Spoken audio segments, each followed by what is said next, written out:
This is Crenshaw, Briggs, and VT. We want the touchdown, we not trying to go for 3. And it's best if you get up out the street, cause them bulls out the pen and they bout to stampede.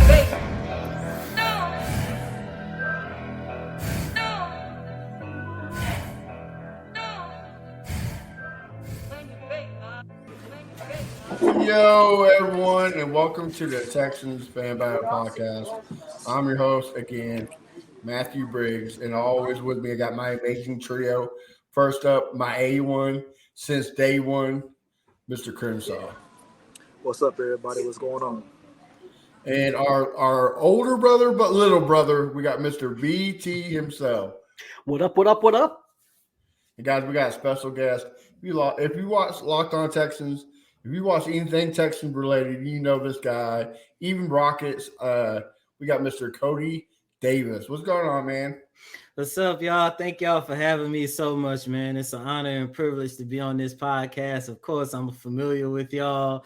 Love the work y'all do. Love the intro, by the way. You know, that's especially BT, man. The bomb, man. Love the intro. Love the song. I just have one little request on the intro where y'all say make all the other podcasts quick. Say except for Locked On Texans. We got to add some captions right there. Yeah, add some kind of caption or something. But thank y'all so much for having me, man. Before we kick off, man, I want to say about two months ago, your co-host John Hickman revealed live that he was having a baby. I want to get it from your aspect. How was that when he first broke it to you? What was your thoughts like? Honestly, were you expecting it? No, I wasn't.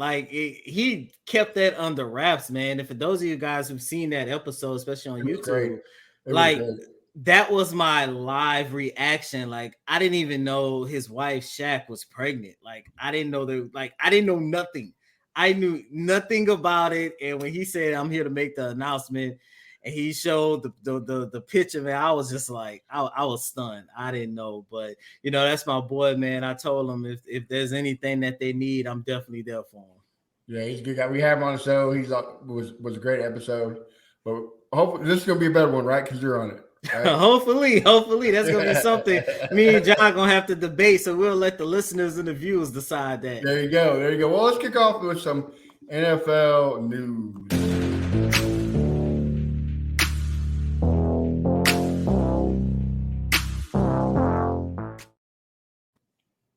Well, first off, we got some head coaching drama. Sean Payton versus Nathaniel Hackett. The versus of head coaching. John, John. Coty, I'll start off with you. What do you think of all this mess? I get it from the standpoint of respecting one coach to another. You guys know whether it's a coach, player, podcasters, reporters like us, there's a code that we have to follow, even though you might not agree with somebody or like someone, at the end of the day, because we're all in this community, you got to respect them to a certain extent. And if you got to criticize them, you try to do it in a respectful way. However, look, get mad at me all you want. I agree with Sean Payton. Nathaniel Hackett, to me, is a terrible coach. And he showed that in the one season he was with the Denver Broncos. And look, I understand what he said. Like I mentioned, he should have did it just a little bit more respectfully. But Nathaniel Hackett, to me, whether a coach, rather offensive coordinator, he has always been just a tad bit overrated. I get the job that he did in Jacksonville that he get a lot of credit for. I believe that was in 2017, 2018, when he helped the Jacksonville Jaguars get to the AFC Championship game. Blake Bortles looked really good. That offense looked decent. However, a lot of people fail to realize the majority of Jacksonville's success that year was due to the fact that they had arguably, if not the best defensive team. And you saw once that defense disintegrated that offseason, what did Jacksonville do? And I understand and respect the job that he did in Green Bay. However, Aaron Rodgers, whether you put him in the top 5, top 10, top 15, you're looking at an all-time great quarterback. So you separate that. Look at what he did in Denver. Everybody was expecting big things from Denver. I know I did, and I'm not going to lie to you guys. I'm not going to say I'm a Russell Wilson fan, but I do root for Russell Wilson, and he has been one of the quarterbacks that I've enjoyed watching over the past decade. And I was extremely disappointed. And I know Russell Wilson, had his issues. Of course, you guys know Denver also had injuries and everything. But what Nathaniel Hackett did, especially against the Houston Texans, week 2, well, it took it was like a slugfest. It was boring. And what was the final score? Was it like 13-6 or something like that? Yeah, I think 13-6. And that was week 2. I knew from that moment that Denver was not going to live up to the expectations. And I knew majority of that was due to Nathaniel Hackett. And you guys might remember, but there was a call, I believe, in the first half where everybody, including us, was like, what is Nathaniel Hackett doing? No, the whole game, it was just called weird to me. Like, I agree with you. It's like, what? Okay. Yeah, and he also had like the worst game ever in Thursday night football history against who was it? The Colts. The Rams. Like 9-6. Was it the Rams? I thought it was the Colts, but it was just awful. BT, there's some reports that Lazard said that he is making them do animal noises to help memorizing the play. So what's your opinion on all this, BT? I mean, the thing is that I think most people understand that Nathaniel Hackett was a failure in Denver, but why would Sean Payton go out of his way to basically tell him how bad he was? Like, to me, what purpose does that serve? You could always tell that internally to your team to say, hey, we're turning a new leaf. You had horrible management, you had horrible coaching. This isn't going to be like that. But to actually say that publicly doesn't make a lot of sense to me. I think that obviously Aaron Rodgers, you heard his response saying that he broke the coach's code. I gotta agree with Aaron here. Like, what is the point of doing that with Sean Payton? And yes, we will see how well he actually can make Russell Wilson perform. But we're getting reports that he's had 5 interceptions so far in camp. Yes, I know it's training camp, and I understand not to overreact, but 5 interceptions so far for someone that you consider to be a top tier quarterback, and Sean Payton is supposed to fix him. We'll see what happens. Right now, I'm not expecting anything huge from them this season. All right, Kershaw, let's get spicy with it. What's your opinion on it? I mean, Sean Payton kept it 100. That's something I wish D'Amico would have said about Lovey, because Lovey was bad last year. So he just kept it 100. It's kind of like a friend. You got a homie. You don't want to tell them the truth, but sometimes you got to tell them the truth sometimes. You know what I'm saying? Even if it's going to hurt their feelings or not. And like I said, I know it's a coach's code, but it is what it is. Sean Payton, he's a Super Bowl champion winning coach. He can say those type of things. So I didn't see a problem with it. I'm with Coty on this one. I would have to say I can see why. I'm not saying it was right or wrong, but I can see why he said it. Because what's like you said, BT, Russell Wilson's having bad camp. No, everything is just revolving around negativity. So what is Peyton going to do? He's going to spin drama. So that's taking off. Look this way. Why this is looking bad? So right. I think that's why. Just kind of hide, Band-Aid it. But we all know Band-Aids don't really work very well in the NFL. Texans really bad. So don't they play each other this year? Yeah, they do. I believe week 5 or 6. October 2nd. Okay, well that is right there. That's how you come back on Nathaniel right there. That game right there. Oh no! The Jets. I think you're talking about us playing the Broncos. Yeah. I don't know what day, but yeah, I think they do play each other. Speaking of more drama, let's go to Indianapolis. Jonathan Taylor requests a trade. VT, I kick it off with you. Who's right? Irsay, JT, or nobody? Nobody. I mean, I think Jonathan Taylor has to realize that the running back market has collapsed. You had Saquon Barkley, who, when you talk about percentage of offense, led all running backs in just in terms of percentage of that. And now you have him requesting $16 million. I mean, there's no way in hell he can actually really believe he can get that. If Saquon Barkley is getting 11, which 900,000 of that is just incentives, so it's really 10 million. How is he going to get 16? Dalvin Cook, who's a perennial 1,000-yard receiver, is struggling to find a job. Zeke is still out there. Kareem Hunt is still out there. The Colts could pick up one of these free agents and not spend $16 million. And then the other issue is that it's not just the money, but he wants a 3-year deal from the reports that we're reading. So he wants to get guaranteed money for 3 years. And we've seen what happens when we give big money contracts to running backs. You get hurt like CMC or Zeke or Todd Gurley. And so he has to understand that the market is what the market is. Now, on the other side, why is Jim Irsay saying that if he and Jonathan Taylor were not in the league or Jim Irsay died, that no one's going to care? Like, he's just escalating it. His agent, who, by the way, is also the agent for Titus Howard, isn't helping either. The public issue, honestly, is the problem here. You're always going to have these type of negotiation strategies, but the way that Jim Irsay has made it public, the way that his agent has made it public, just doesn't make any sense to me whatsoever. Like, why do you need that drama? Keep it in house. Almost shut the hell up a little bit. Yeah, Chris, I'll kick it off to you. What was you? Jim Irsay, he must be kin of Donald Trump because he just say what the fuck he want to say. You know what I'm saying? He just say whatever. I mean, it's sad because the running back market just turned to shit. Jonathan Taylor's an incredible running back. I wish he could get his money, but I'm not mad because that's a division rival right there.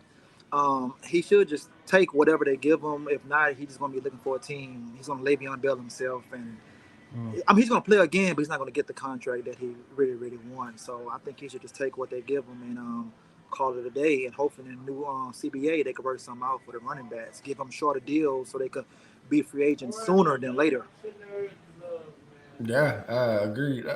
Cody, speak to me, man. What do you think about this? I'm going to keep this one short because both Crenshaw and VT, they did a phenomenal job talking about this issue. And I agree with both of them. As for Jonathan Taylor, look, I guess for the Houston Texans' sake, yeah, trade him. Get him out the division. That's a running back that's been killing them over the last couple of years. Send him to the NFC. Yeah, send him to the NFC. Send him somewhere, just not in this division. But, as VT said, look, he deserved his money, and I'm all about players getting their money. However, it's one of those situations where he has to be realistic and think to himself, look what happened in New York with Saquon Barkley. Not only that, if I'm a team that's trying to improve my backfield, do I want to lose tradable assets in order to get him, or all I could do is just call up Delvin Cooks, who's looking for a job right now, and say, hey, would you like to come play for me for X amount of money for a 1 year prove-it deal, and we'll see what happens in the future. So Jonathan Taylor is in a lose-lose situation, and Jim Irsay, exactly, like that whole franchise hasn't been the same since what's my boy name, old quarterback that retired out of nowhere. He was supposed to take over for Peyton Manning. Andrew Luck. That organization ownership hasn't been the same since Andrew Luck retired on him out of nowhere. Yeah. I see. I get what y'all are saying about the whole Barkley situation, but there's a difference between Barkley and Taylor. Taylor's 25, 26. Barkley's a lot older. But here's the thing about Taylor too. Taylor is the prototype of what you want in the running back in this era. Barkley's not. Barkley's not he's an okay pass catcher, but Taylor is top elite. You move him to receiver, he's very good catch out of the backfield. Like I said, he was very elite the year before last before he got hurt. So that's what you want. And Derrick Henry's making $12 million. Before he got hurt, they were both, right there, who the better running back in the division was. So, $4 million more for a 25. It is a little bit risky, but again, if you want the development of Anthony Richardson, you got to have somebody who can catch the ball. Dalvin Cook, I agree. Yeah, Dalvin Cook can catch the ball. He's one of those guys. But Kareem Hunt and Zeke, I just don't think that's the answer. But to go Cook, yeah, I agree to that. But yeah, that's my opinion on it, in my view. But I just want to say one thing about Barkley real quick, because correct me if I'm wrong, but I believe he led the whole team in targets for receiving. So he was a major piece of the offense, not just on the ground, but through the air. So I don't think that you can just say that Taylor, is just another beast compared to Barkley. And I agree that, Taylor's a bit younger, and he's obviously, led the league in rushing yards when he's healthy. And so should he get something? Sure. But I do think that Barkley is kind of the standard when you talk about last year. And what is the NFL is right about now. What have you done for me lately? And last year, Barkley had a kick-ass year. And but if you're talking elite, he wasn't the elite, right? You had to go with Josh Jacobs, who also is wanting more money. I mean, so that's the guy who used to be, going off the market for is Josh Jacobs. The dude he led the league in rushing, 2 years now, 3 years? So that's the guy you got to have to kind of eye for when it comes to, what you want to pay running back. So I don't know. Like Crenshaw said, you're just going to have to get a whole CBA and kind of mark around there because nothing's going to fix it. The bad thing about all running backs is the one of the easiest position to replace. Like you can get a guy at the 5th round, 6th round. I mean, look at Dameon Pierce, 4th round, and he's just a baller. So the systems are okay. Andy Reid, he makes running backs great. I mean, Pacheco, I mean, he was a good running back last year. So is this a bad thing for the running backs? Sometimes it works and sometimes it doesn't. So, but screw all those running backs in the other divisions because now we are talking about why we're here, and that is the Texans. You ride with me, you can slide with me if you feel like 550 on the 5 stick, you can get high with me, that's a deal, right? Ride with me if you ride. All right, let's start off with some hurt, man. The entire Texans tight end group is hurt. Cody, I know you kind of been there a little bit at training camp. Talk to me about it, man. Is it something we could be concerned about, or this too shall pass? Yeah, it's somewhat of a concerning moment for the Houston Texans because, the one thing I would say, more so when Dalton Schultz is in or was in before he got hurt on Sunday, that offense becomes efficient. But if he isn't in, then your next issue is going to be, okay, who's going to step up and be this team's number 2 tight end? That's something that myself and John has talked a lot about on Locked On Texans over the last couple of weeks, because going into training camp, it was like, okay, Tegan Quatoriano, rookie season, missed half of it due to injuries. After he got healthy, spent some time, as a healthy scratch, getting accustomed to the playbook. But after he made his NFL debut in that Thursday night loss to the Philadelphia Eagles, you saw it from the very first moment. Okay, he can actually be something for this team. And then you got Brevin Jordan, who has been the definition of inconsistent throughout his whole entire career. Now, some of it is his fault because going into the draft, I believe it was in 2021, his biggest issue was blocking. Everybody said he was really good as a receiving tight end, but blocking has been his number one issue. Well, we are 3 years removed from the day he got drafted, and he is still a pretty good receiving tight end, but his main issue is still blocking. So it's like for the battle at tight end number 2, it's like, okay, it's going to come down between those two guys. But tomorrow marks day 7 of training camp, and either Dalton Schultz, not sure if he's going to be able to come back. Tegan Quatoriano has not been in training camp due to injuries, and Brevin Jordan, I believe on Sunday, if I'm not mistaken, he went down with it. He's dealing with a hamstring injury, and he has missed the last 2-3 practices. So it's like, if those are your primary 3 tight ends,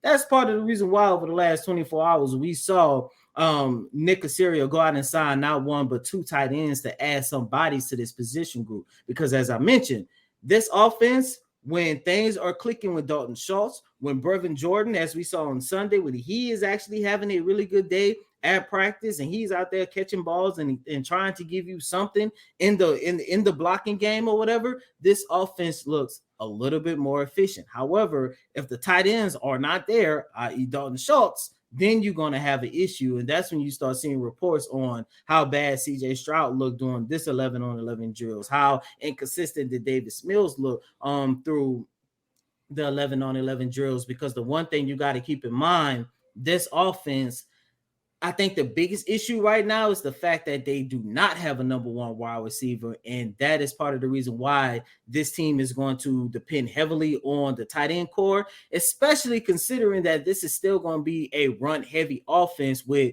you take a look at what Bobby Slowik had in San Francisco. Of course, he's going to translate that here in the city of Houston. And then let's be honest, still to this day, arguably your best offensive weapon is still Dameon Pierce. And now you add Devin Singletary as well. So that tight end core is really going to be important for the Texans in 2023. And knowing that all three of your tight ends, or who you project to be your top three tight ends, are hurt right now is concerning for a moment. All right. Well, we did re-sign Thomason, worked out Nick Bennett and James. I'm not going to try that. And Dalton Keene. There you go. BT, what do you expect out of this tight end group? You think it'll be all right? So, I think that Dalton Schultz is going to lead the tight end group. I understand that his injury is nothing major, so it's not like he's not going to play the season or anything. But the issue occurs if he goes down during the season. What happens? And that's something that's concerning. So for the most part, honestly, I think most Texans fans didn't believe that Brevin Jordan was even going to make the team, but he's been doing well in camp, and he may literally make the team now, not just because of what his performance has been, although it has been good. From what I read, it's he hasn't really had any drops the way he's been having drops in previous years. And the other thing is depth. We need depth. So he may be there just because we don't really have much depth. The guy that we signed, we've had him before. He's really, I hate to say it, a nothing burger. So I'm not really putting in a lot of faith on some of the tight ends that we recently signed. Sure, we worked out a couple dudes. We signed a couple dudes. We're gonna have to get Brevin Jordan in there. And I think that TQ, his issue is health. And only health. When he played last year against the Eagles, that was his first game. He scored a touchdown on the first drive, and that was the first time the Texans actually scored on their first drive of the game. The dude can actually play ball. The dude can block. I was really happy when we signed him, but the issue has been his knees. And if he can't stay healthy, you're no good to a team if you can't be on the field. And I think that's the issue. So I think at the end of the day, what this does is make Brevin Jordan earn a roster spot on this team. And that's what's going to happen with the tight end group. And I just hope that Dalton Schultz can actually stay healthy, which brings me to a question that I actually have for Cody. Do you think because of how important he's going to be in the receiving game, do you think that Slowik and D'Amico back off on some of the blocking that he has to perform? Hopefully, because the one thing, I like that question, by the way, because the one thing that gets me excited about this new coaching staff, when you more so Bobby Slowik, it seems like that they're going to try to put their players in the best position that is suitable to their best attribute. And as I just mentioned, over the last 3 years, going back to his days in Miami, Brevin Jordan is known to be a receiving tight end. However, when you consider the fact that there has been moments, whether it was with Pep Hamilton or whether it was with Tim Kelly, they putting him in these positions where he's required to block. It's like, why are you putting your player in that position when you know he isn't that's not what he's good at? So not only are you failing him, but you're also failing the team as well, because if you're putting them in a bad situation, clearly that's going to be a waste of a down. A waste of a down is going to be a waste of a drive. A waste of a drive is going to end up like we saw in the first half against the Washington Commanders when you're down, 21-0, and we halfway through the second quarter and it's unwatchable football. So but that's one thing I would say about Coach D'Amico Ryans and offensive coordinator Bobby Slowik. They are willing to, and look, of course, you want to see a guy like Brevin Jordan. I'm extremely high on Jordan. I've really been following his career ever since he got here. And I think if he does make this 53-man roster, and not only does he make it, but he is a very, he is a reliable tight end that you are literally dependent on. Yes, you want to see him make those improvements, but having a coaching staff that's like, okay, I want to work this around your best attribute, I think that's also going to benefit his career as well. And we won't have these conversations going into the season saying, man, Brevin Jordan is a really good tight end, but why are we talking about whether or not he's going to make the 53-man roster or whatever the case might be? Yeah. Yeah, I mean, hopefully they actually figured that part out. The only question then is they brought him there to block, right? So, like, who takes that role? I mean, I guess Noah Brown can block, right? Robert Woods can block, but again, I don't know if that's going to be their bigger role. But I just hope they use Dalton Schultz more as a receiving tight end, because if not, I think you're going to lose out a lot on a receiving weapon, especially when, like, as you mentioned, none of them so far have stood out as a number one, and he's going to be the main dump-off option, especially on third downs. Oh, well, guys, if you haven't noticed, we have a special guest in the building. We have former Texan Amobi Koye. What's up, man?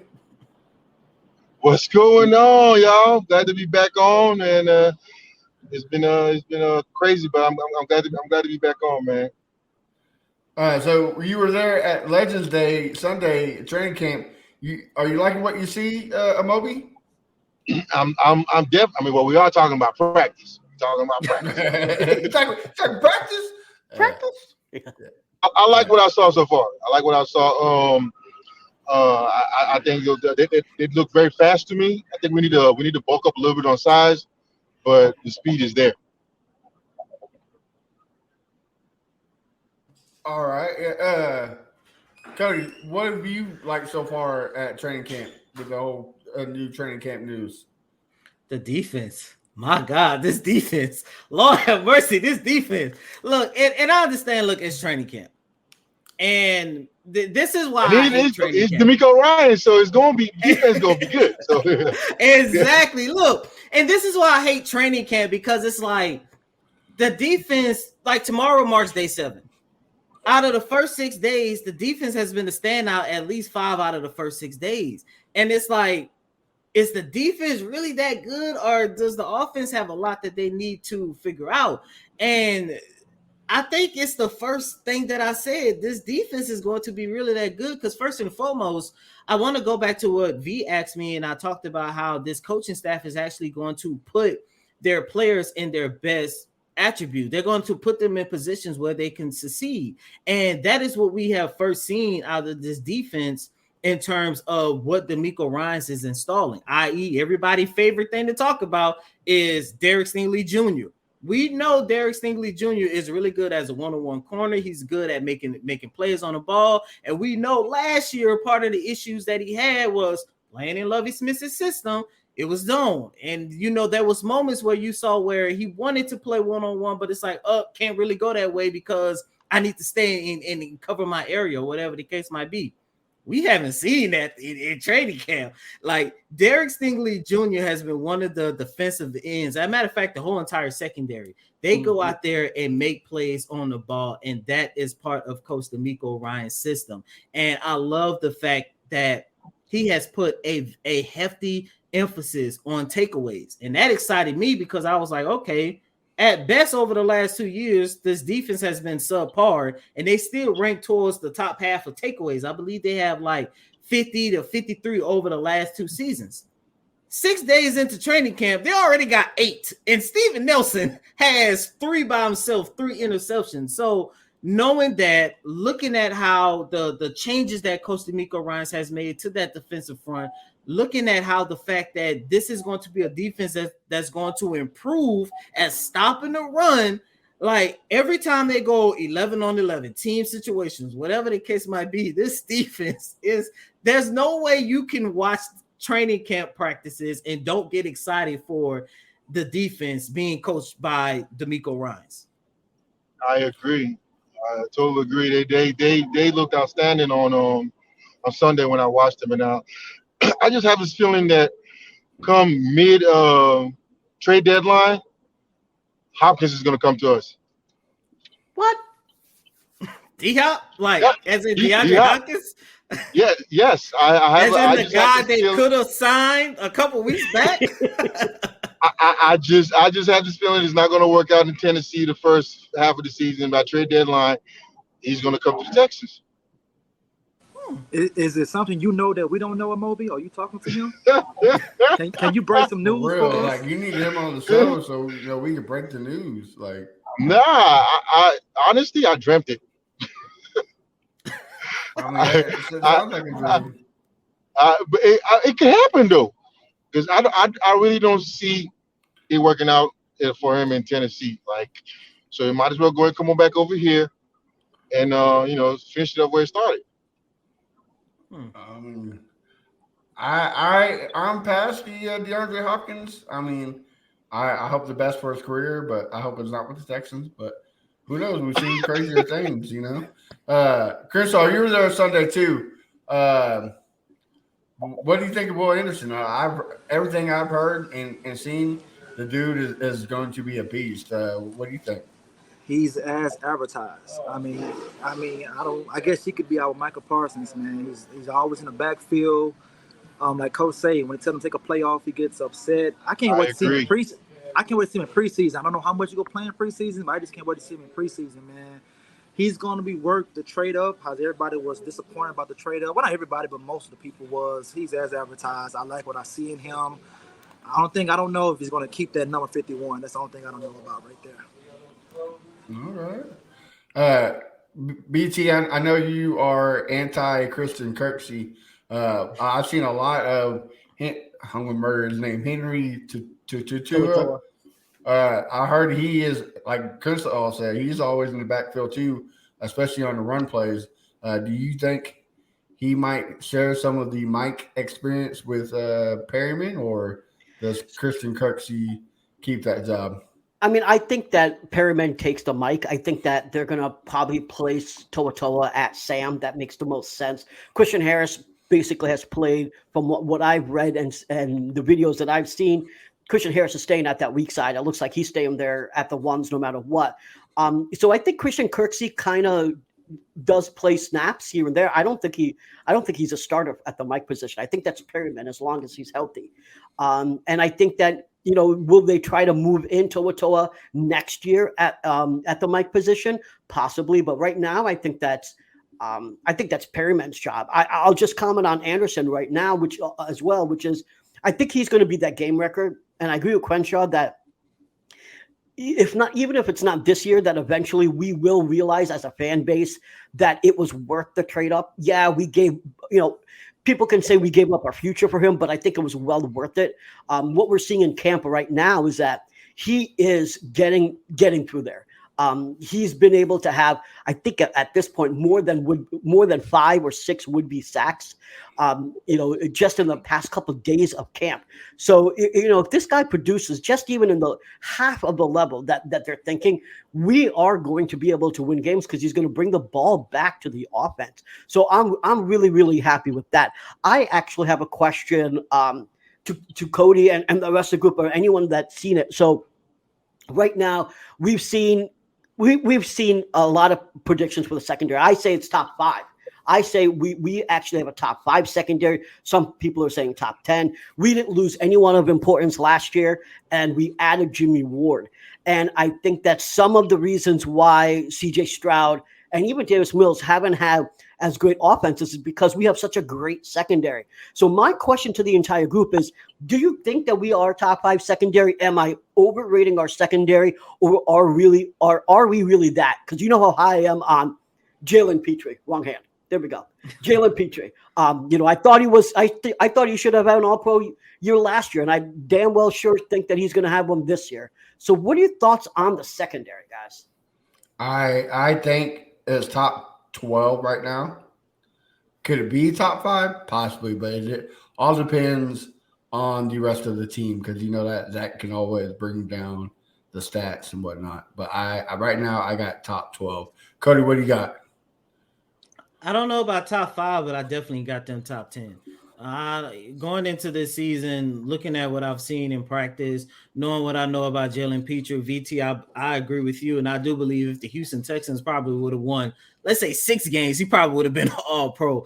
I don't see how you look at the development of Jalen Petrie, of course, the health and the development of Derek Stingley Jr., along with the veteran leadership and veteran experience of a Jimmy Ward and a Steven Nelson. You're not going to find too many secondaries, too many defenses that's going to be better than what the Houston Texans have to offer. And I also think Desmond King don't get the love he deserves in the slot. Javier Thomas position. Too. Yeah, in the slot position, they are shut down when it comes to that. but I mean, it's kind of hard when you got people like Petrie and Ward. Go ahead, Moby. What you got? Yeah, I just think that, of course, with D'Amico, the defense is going to be spectacular, and I see Will Anderson playing the role kind of like Michael Parsons, and just making plays all over, which will in turn help the secondary out. So that's what I see for sure. That's what we can hope, right? That can make him a top 5 if the edge can force the quarterback to throw the ball sooner, and we get more deflections, more interceptions. BT's right? I mean, that's going to be top 5. Crenshaw, what do you think? I say top 8, and eventually could be a top 5 because of Steven Nelson. That's all I'm gonna say. Well, here's a question to Cody and Okoye, since Cody's been in camp, and Okoye used to be a defensive tackle. I've heard Lopez is looking like a beast out there. What do y'all think? He got a lot bigger, or what? Okoye, what was the question? Roy Lopez, is he looking like a beast out there, or what do you think? He's taking some strides for sure. His game has gotten better every year for a fact, because he where's what the number I was, so I get to watch him more. Yeah, so I think he's gotten better for sure. And I agree 100% with him. The one thing I did notice about Roy Lopez, one, his body, his size, he looked a little bit more slimmer, but in a good way, and that has allowed him to be able to move around even better on that defensive front. And I think it was Sheldon Rankins. Sheldon Rankins started off training camp on the PUP list, and Roy Lopez was getting rushed with the first team, and he looked really good. And the one thing, of course, when I'm looking at the interior defensive line, I'm looking at how well, what are the improvements that they made at stopping the run. And there were several moments where he was able to get into the backfield and create some havoc. And look, at first, I wasn't too high on Roy Lopez going into this season, but I think when you take a look at guys like Roy Lopez, a Nico Collins, a Brevin Jordan, a Garrett Wallow, I think these guys are going to benefit from a coaching staff that also brings some consistency and stability into that locker room. Because when you look at the last 2 seasons, it's like there was moments where guys, the culture, there was moments where guys like Roy Lopez had showed promise and potential, but given everything that was going on, just with the question about coaching staff alone, I don't think these guys ever got the opportunity to really learn and develop on the NFL stage. I was talking to somebody, I can't remember who it was, who had an opportunity to cover D'Amico Ryans in San Francisco, and they say one of the things that they love about D'Amico is the fact that he is one of the best DC coaches that they ever been around. And when I asked them what you mean, I thought defensive coordinator. They say no, a development coach. And that is something that a lot of these guys like Roy Lopez need. And look, 6 days into training camp, you can see the time and the effort that he has put in, individually getting his body in shape, and just learning from D'Amico and Matt Burke and them is really starting to show. Yeah, I also think that go ahead. No, I was about to say, I think that Jerry Hughes is going to really help with developing Will.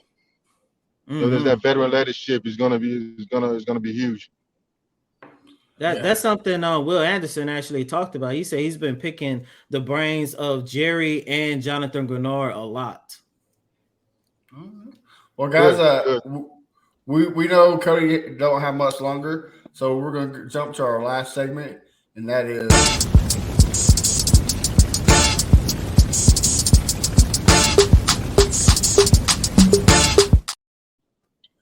It's not really a hot take, but we'll call it a hot take. We're going to do predictions. Cody, we're going to start with our first 2 guests. We're going to start with Cody first. What do you think the season predictions for the Texans will be? Oh, Lord. In terms of wins, in terms of starts. Wins. Oh, God. Wins and accolades. What do you think? I hate doing this so much. I can see the Texans winning. They won a total of 7 the last 2 years in a random tie. That still doesn't make sense. I think in terms of wins, I got this team winning somewhere in the ballpark between. I got them winning 6 games. 6 games, but to me, 1, this team is definitely going to go out there and compete. 2, they're going to be watchable. 3, they're going to be better overall.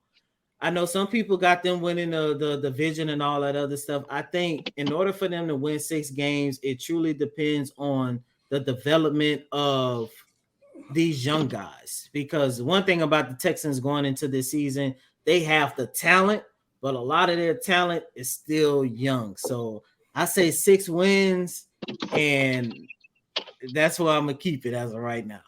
All right. Well, our other guest, Bobby, what do you think? Where you got us at? Well, for one, in my opinion, the division is kind of wide open. I mean, the Jacksonville won it last year and all, but I still don't. Sunshine is a heck of a quarterback, but I don't still see them as more of a complete team than we are. I definitely see us going above 500. Ooh, okay. Yeah. I really see that. So I don't want to, get my hopes too high, but anything above 500 for sure, I see us doing that. All right. Well, Crenshaw, looks like Amobo's eating your Flamin' Hot Cheetos, keeping it spicy around here. What do you think, Crenshaw? What you got your predictions? I think the team's gonna start off slow, but pick up at the end. So I'm gonna keep it at 7 and 10, but I won't be mad at 89. All right. Oh, and while we at it, Cody, what's gonna be the Saints record? Oh man! Hey, for those of you who don't know, I cover the Houston Texans, but I'm from New Orleans, originally from New Orleans. So of course, the Saints, that's my team. I've been in Houston for over 20 years, always rooting for the Texans. But as for the Saints record, man, I got there for fun, I'm gonna say 16-1 or something like that. We all we needed was a quarterback. We got our quarterback, Michael Thomas back. So hey, I was 16-1. We about to win that one loss chip. is against the Texans, huh? You know what? I'll take that. That one loss is against the Texans. BT, what about you, bub? I think we're a 7-10 team, and I have to say the reasons why is. First of all, we're a much better team than last year, but one of the things that we are going to have to worry about is just rookies. We had the most amount of rookie snaps last year, and I see that happening again this year. And we have rookies on the coaching side, offensive coordinator, head coach, etc. So we have a lot of rookies, not just on the field, but off the field as well. So I think that, Coach Slow is going to have to make changes in his playbook, and also this is the first time that we'll have this line together. We just had Deeps on a different segment, which, by the way, catch us tomorrow. Tomorrow will be published on YouTube, so subscribe to the YouTube channel. But we had Deeps on, and she said that we could potentially have Scott Quesenberry starting. And so, one of the things I think we're going to have is we might have some beginning issues with our linemen in the beginning until they all jive, depending on who wins out the job and stuff. And Scuggs may not be out there week 1. So I think that, if you talk about some of the issues that we may have with the linemen, some of the issues that we have with health at the tight end position, some of the issues with not having a true wide receiver 1, that doesn't mean that we're not going to win games, but I think 7 is realistic. I will say, though, as far as a hot take is concerned, we're sweeping the Titans.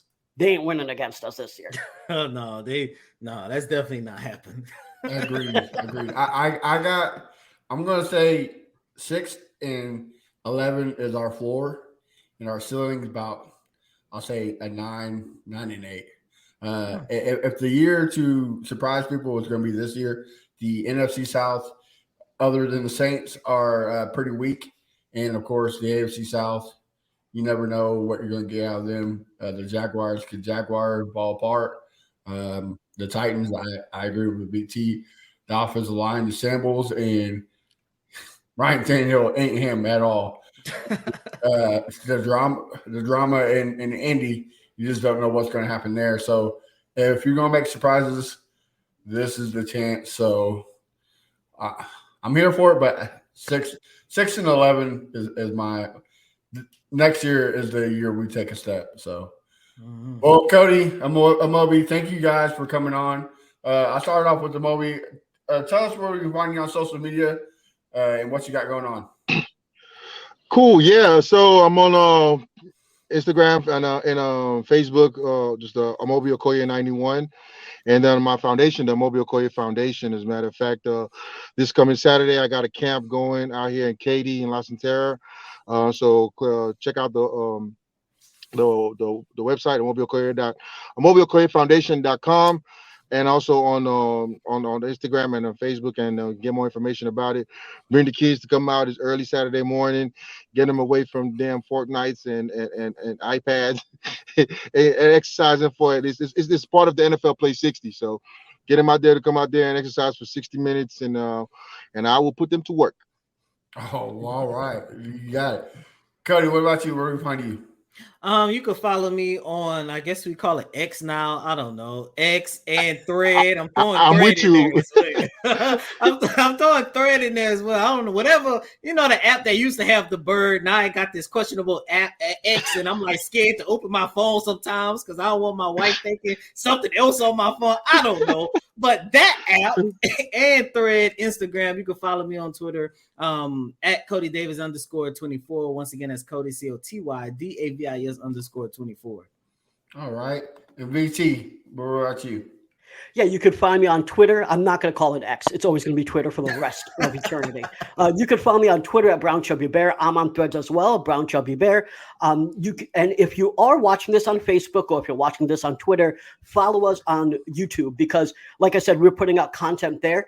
And we're going to have deeps on tomorrow. That interview will be published. So check that out. You can find my articles at fanbattlesports.com. And a shout out to Bo. Bo, if you put your TikTok right now, I'll give you a shout out. I don't remember your TikTok off the top of my head. But if you guys aren't following his TikTok, you got it. He's hilarious.